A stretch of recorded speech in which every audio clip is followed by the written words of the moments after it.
Opposition leader Nelson Chamisa has described his former party, the Citizens Coalition for Change (CCC), as a mushikashika, a broken down vehicle used as an illegal tax in Zimbabwe. Sanabina mashoko atoka na Nelson Chamisa achiti aiwa bato reCCC mushikashika ndakabvako, aiwa hakuna zviriko, ndopa ndokutibva wasubscribe like utina on the bell icon.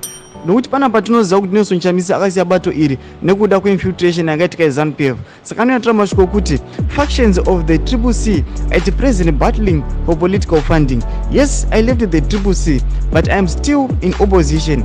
I left mushikashika, but I am still driving, said Chamisa in Shona. Being in politics does not require me to be in a party.